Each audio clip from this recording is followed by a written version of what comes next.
Right, the Ockenden Report. Here we go. Right, there's going to be a huge number of birth workers over the next few weeks, and they'll be interpreting and summarising the Ockenden Report. I could do that too, but I don't think that's where I add value. Like, what got me, I don't think it was necessarily the clinical failures. I think it was the human ones. Over and over again, I saw women saying they knew something wasn't right. They felt something had changed. They wanted to be heard, but somewhere along the way they overrode themselves. Is that a word? Overrode? Because everyone else was wearing a uniform, so they outsourced their piece. Look, we can spend years talking about what's wrong with the maternity system, and yeah, the report of course identifies some really serious failures in things like leadership and communication, governance and culture and all that stuff. Yep, those conversations matter. But if we wait for institutions to become emotionally safe before we learn how to navigate them, we're going to be waiting a really, really long time. I believe real change will start with us, and this is the lens I want to put on this that you probably won't hear from any other birth professionals. What I see from that report is what happens when women stop trusting themselves because they've handed their authority to someone else. At the same time, I think many of the professionals working within that system, they're functioning from fear of themselves, like fear of getting it wrong or litigation. Then you've got your fear of complaints and hierarchy, fear of whatever. Look, fear changes how people behave. I can't stress that enough. When a nervous system feels threatened, it becomes concerned with reducing uncertainty than remaining open or curious. So the byproduct is therefore control, which is defensiveness in practice and rigid thinking, even if the intention is good. So instead of simply telling you what went wrong, I want to give you something more practical. I would rather help you recognize emotional safety in other human beings and birth workers. Look, this don't just apply to midwives. This is obstetricians, doulas, birth keepers, independent midwives, just humans, anyone that you invite into your birth space. So, an emotionally safe birth worker doesn't need you to agree with them in order to feel safe themselves. Can't stress that enough. They can sit with uncertainty without rushing you into a decision. They answer questions with curiosity more than like irritation.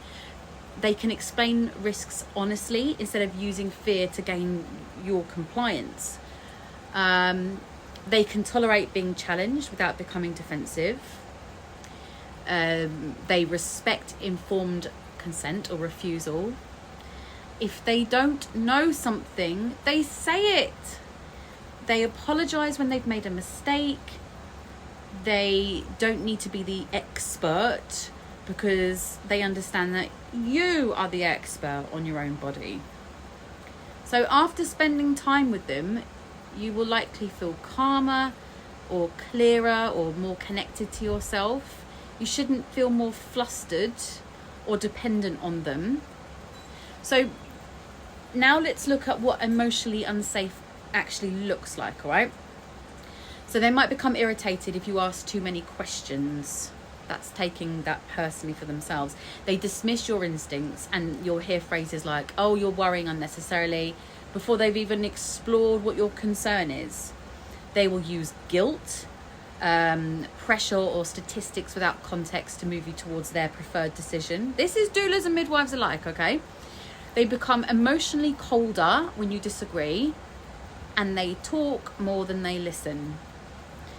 Another thing is they can make you feel as if that like you're difficult for wanting time to think. Watch out for this. They need to win the conversation rather than understand you. So everything becomes about following protocol instead of understanding the individual woman in front of them. None of these behaviours necessarily come from bad people. They come from really frightened people.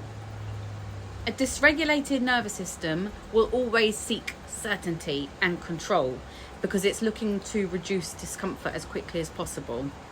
So in maternity care, that can look like unnecessary urgency and like black and white thinking, or really defensive communication and seeing a woman's questions as obstinate, rather than let's think about this together.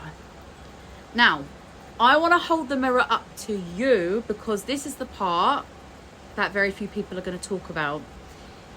Equally, they're going to be operating from a dysregulated nervous system. Are you? Because if your own nervous system has learned that safety comes from pleasing authority, you're going to override your instincts before anyone even asks you to. So if you've learned that conflict isn't safe, you're going to struggle to ask another question when something doesn't feel right. If you've learned that other people know better than you, you're naturally going to outsource your decisions.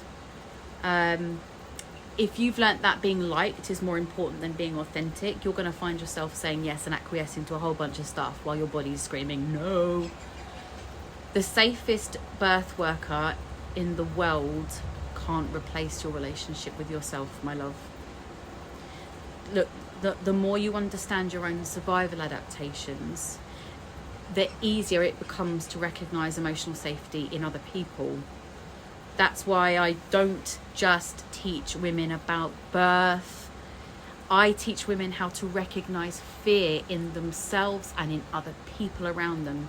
Because once you understand the nervous system and the collective nervous system of a system, you begin to see that birth is never just about physiology.